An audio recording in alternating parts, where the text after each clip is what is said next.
And it's today we're reviewing Michael, the Michael Jackson biopic. I want to be upfront with you about two things. First, this is the most personal review I've done in a while because of who Michael Jackson is to me and who he's become for a lot of us as time passes. Second, the critical community has largely panned this film, and I totally disagree. Not blindly, but specifically. So, my aim is to tell you what this film gets right and what it gets wrong within its own scope, and why I think a significant portion of the critical response is judging a film about 1966 to 1988 by events that happened after that. I'm going to try to be as honest as I can. So let's get into it, starting now. Welcome back to the Nerd Social. I'm Nathan. As always, if you want to jump ahead of the intro to my analysis or rating, there are chapter links below. So, Michael opens nationwide on April 24th in IMAX, Dolby Cinema, Screen X, 4DX, and standard definition. It runs just over 2 hours and it's rated PG-13. Lionsgate is distributing it domestically and Universal Pictures handles the rest of the world. The film was produced with the cooperation and involvement of the Jackson Estates. I saw it on Monday night with my wife at a packed screening, and I'm still processing it this morning. So let's dig in a little bit more. So, spoiler-free logline of this film is, the film covers Michael Jackson's life from 1966 when a young Michael is already leading his brothers through rehearsals under the watchful eye of his father Joe in Gary, Indiana, through the late 1980s, ending with the 1988 Bad World Tour in London at the height of his global dominance. So this film is directed by Antoine Fuqua, known for Training Day, The Equalizer trilogy, and Southpaw. Fuqua is a technically proficient filmmaker with a particular gift for controlled intensity and performance-driven drama. The screenplay is written by John Logan, whose credits include Gladiator, The Aviator, and Skyfall, a writer with experience navigating complex, larger-than-life subjects. The film is produced by Graham King alongside John Braca and John McClane, Michael's longtime estate managers, who also serve as producers. The Jackson family are executive producers. So this is an estate-sanctioned film, and that context matters for understanding what this film does and doesn't do. The main cast consists of Jaafar Jackson, who plays Michael. I'll have more to say about his performance than almost anything else. Jaafar is the son of Jermaine Jackson of the original Jackson 5, so Michael's real nephew. This is his feature film debut, chosen after a 2-year casting process. His grandmother, Catherine, Michael's mother, said publicly that he embodies her son. Giuliano Valdi plays young Michael, carrying the film's first act through the Jackson 5 years. He is a remarkable find. Colman Domingo plays Joe Jackson under heavy prosthetics, the father, the manager, the abuser, and the film's primary antagonist. You know Domingo from Euphoria, Zola, The Color Purple, and his Oscar-nominated performance in Rustin. He's exceptional here, and I'll get into that a little bit later as well. Nia Long plays Catherine Jackson, Michael's mother and emotional anchor, and in many ways, the film's moral center. She is known for Boys in the Hood, The Fresh Prince of Bel-Air, Friday, The Best Man, and many other things. Miles Teller plays John Braca, Michael's entertainment lawyer, trusted advisor, and one of the film's figures of stability and loyalty. Known for Whiplash, Fantastic Four, The Offer, and Top Gun Maverick. Worth noting here, again, is Braca is also a producer on the film, which is relevant context for how he's portrayed in this movie, and I'll get into that a little bit later as well. And finally, Lorenz Tate plays Berry Gordy, and Kendrick Sampson plays Quincy Jones, each appearing in the film at key moments in Michael's professional arc. All right, I'm going to dive into a bit of deeper analysis of the film and also some of the critical response here. But if you're enjoying the review so far, please like and share. It really helps the channel out. All right, with that, let's dive a little bit deeper.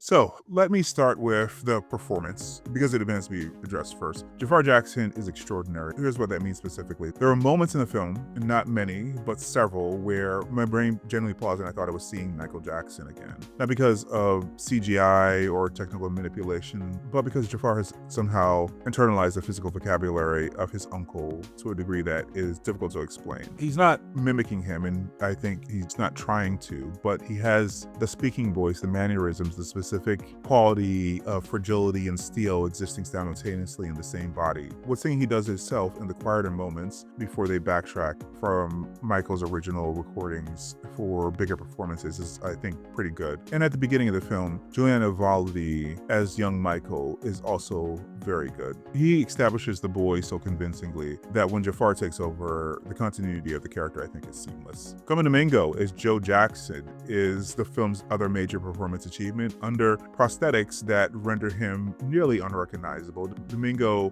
builds Joe as a man whose capacity for cruelty is inseparable for his capacity for ambition for his family. Joe is someone who genuinely believes that what he's doing for his sons is making them great. It's sometimes chilling to hear Domingo's voice, a voice you associate with warmth and complexity, usually, come out with menace. Fuqua and Domingo together manage to make him terrifying in moments. The film uses Joe's relationship with Michael as a central dramatic engine, and it actually goes further than that. Figures like Berry Gordy and John Brocka, and later the machinery around Michael Jackson's Pepsi deal and the Victory Tour are woven into an extended father-son power dynamic, a pattern of men positioning themselves to benefit from Michael's talent while controlling the terms of access. That structural framing gives the film more coherence and more emotional weight than a simple rise to the top narrative would have. Nia Long as Catherine is quietly devastating, a woman who loves her son completely, and for a long time is largely powerless to protect him from the world that Joe has constructed around their family. A note about Miles Teller as John Brocka. The film portrays Brocka as a trusted ally and loyal advocate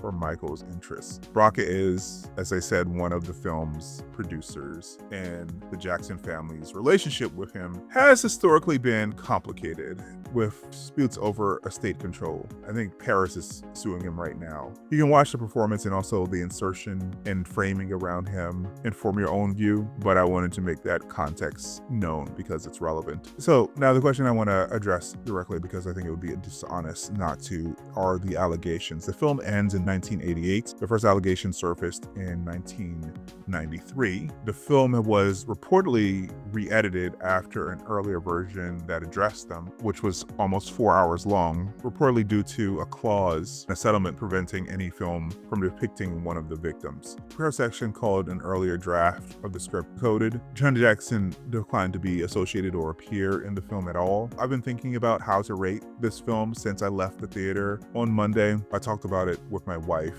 on the way home. So for greater context, I was born in 1981. Michael Jackson is just part of my childhood. He was enormous to it in a way that it's really hard to articulate to anyone who didn't grow up around that era. He was everywhere. He was singular. And when he died in 2009, I was in my late 20s. And I didn't believe the allegations. Now I'm in my early 40s and I'm more open now. The music is still there, but honestly, there is a cloud over the man, and the cloud has just grown and not shrunk since his death. Still not sure if I believe the allegations, but they do affect how I hold him in my memory. Here's where I landed on the admission. Telling the life of Michael Jackson in 2 hours would have been impossible regardless of the scope, which is probably why the original cut was 4 hours long. The film signals to a sequel at the end. If that sequel exists and still avoids the allegations, that's when I think the admission becomes indefensible. But for this film, as a deliberate part one that ends before the controversy begins, I find it hard to fault, even if I understand why others can't separate the two. What I will say is this film's framing Joe Jackson as the sole villain and Michael as a man who finally breaks free is a framing that makes sense given who is making the film. It's not a neutral framing at all. It is the estate's framing. You should know that going in. So what is this film? On its own terms, I think it's a beautifully made, emotionally affecting musical biography anchored by one of the most remarkable debut performances in recent memory.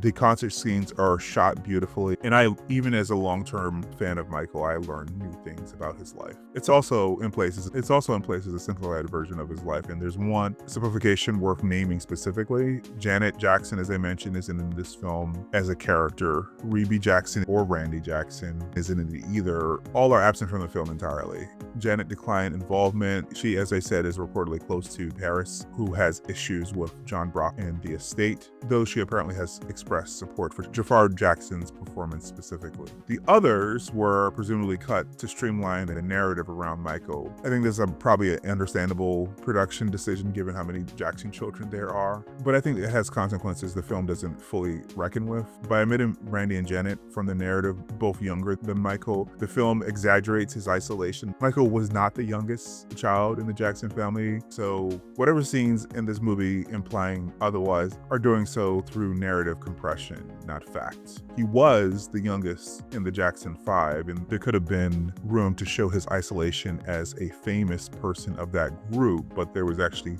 moments in this film where he was isolated even at home, where in my mind and also my wife's mind, Janet would have been here, Randy would have been here with him. So I think that's legitimate within scope of criticism. That all being said, this film made me cry more than once, and some of those tears were probably as much about Michael Jackson as about the film, but nevertheless, I think a less skillfully made film would never have brought me back to those moments. The performance of Jaafar and the direction of Fuqua just transported me back. The fact that I was able to go back there is evidence of what the film achieves, I think. So before I get to my rating, I want to talk a little bit about the critical response directly. So as I said, I saw this on Monday evening, and I was going to put out a review yesterday. As some of you might know, this is my avocation. My vocation is running a nonprofit, and I had other work yesterday and also a press screening last night. When I checked last night, the film I think was sitting in like the 20s or 30s on Rotten Tomato. I read some of those reviews after I wrote my review. So what I'm talking about right now was inserted into this review. Some of the criticism is legitimate, I think, and I've made some of those points already in this review, but some of it isn't criticism of what's on the screen, and I think that distinction really matters. The legitimate criticism, I'm not dismissing. The estate's fingerprints are all over this film. John Braca is a producer of a film in which Braca is almost a hero to Michael. That's a conflict worth naming. As I mentioned, Paris Jackson called our earlier script sugar-coated, and she had zero involvement. The framing, as I mentioned, is the estate's framing of Michael. What I'm pushing back on something different though. Some critics, not all, but enough to notice, are judging the film that ends in 1988 primarily on the basis of what happens after 1988. RogerEbert.com reviewer called it not a movie, a film playlist, which is ridiculous. Rolling Stone wrote that listening to the music feels tainted by what we know. The BBC gave it 1 star, and several of these same critics are framing their negative verdicts around the absence of content from a period that the film explicitly doesn't cover. So I'm going to acknowledge that the line between craft and moral judgment isn't always clean. What the film includes and omits is itself a craft decision. But when critics call the film not a movie and give it 1 star, while most critics universally praise the lead performance, the post-1988 omission is almost certainly one major driver of the harshness, alongside some genuine craft objections. And this seems like an obvious double standard. Baz Luhrmann's Elvis from 2022 received a 77% on Rotten Tomatoes. The film largely sidesteps the fact that Priscilla Presley was 14 years old when Elvis began pursuing her. The critical community didn't make that omission the centerpiece of their verdicts on the film. Then there's Straight Outta Compton from 2015 with an 89% on Rotten Tomato, a celebrated film that omits Dr. Dre's documented assaults of 3 black women. Dee Barnes, one of the women he assaulted, wrote at the time of the release of the film that she found herself a casualty of the film's revisionist history. However, the critical community gave the film near universal praise. It's worth noting that Michael Jackson was acquitted of any charges in 2005, and he was investigated by the FBI for almost a decade. I think the allegations in the Leaving Neverland documentary are serious, and they have, of course, have shifted how many people, including myself, think about him. But I have to be clear, and anyone who's talking about this situation has to be clear, that while there's a cloud, the allegations are legally unproven. Critics treating them as settled facts and scoring the film accordingly should acknowledge that that's what they're doing. Also, one note about the family voices in the critical coverage. Paris Jackson's critique that I mentioned earlier has received prominent placement in a lot of reviews. That is fair. It actually happened. Her concerns are documented and real. She has no financial stake in this project. Her brother, Prince Jackson, is an executive producer on the film, so the support isn't independent. Both things are true. The critical community's choice to foreground the dissenting voice from the family is understandable, but it's also a framing choice, just like the estate made framing choices when making this film. All right, now that I have all that out of the way, where does that leave me with my review of this film? I think in my final analysis, Michael earns a movie marathon, or a 9 on our scale. And if you're unfamiliar with our scale, is down below in the description. So let me just try to defend that honestly. The 9 on our scale means that I wouldn't just go to the movies to see it. I see it more than once. I think it's worth your time in the theater, and it moved me in ways I wasn't prepared for. It doesn't mean this film is uncompromised or without flaws. I've named many of them specifically. Someone might say that I'm letting my love for Michael Jackson's music do the reviewing for me. I'll be direct. I can't know the ratio here. Some of those tears belong to Michael Jackson, not to Antoine Fuqua, and I really can't separate them. Nevertheless, I'm rating this a 9 with the uncertainty on the table. If you don't share my history with the music, factor in whatever you think that premium might be worth. What I can say is Jafar's performance is not mimicry. There were moments where, like I said, I genuinely forgot I was watching his nephew. And on Colman Domingo specifically, when reading reviews yesterday evening, I'm aware several critics found his performance one note or pantomime under prosthetics, and I vehemently disagree. I found him terrifying in moments and also captivating in other moments. But see it and decide for yourself. The film's emotional architecture, the way that it builds from Gary, Indiana to the Bad Tour, I think earns what it produces in the audience. It is a state-shaped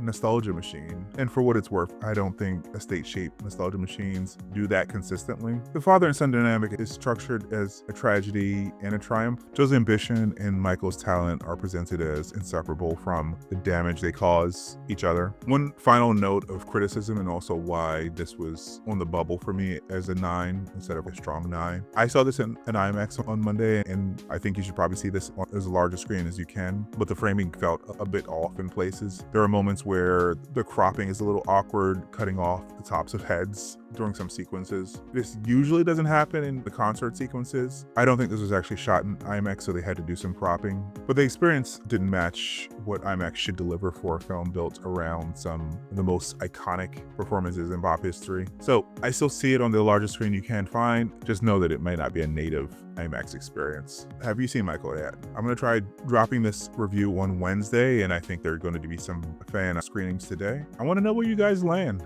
Not just on the film, but the broader question it puts on the table. Where you come out probably says something about where you are with Michael Jackson's legacy. I think there is no single right answer to that. So let me know in the comments what you think. And if you enjoyed this review, don't forget to like and share. It really helps the channel grow. And subscribe for more in-depth analysis of film and TV. See you in the next one. All right, guys. Bye.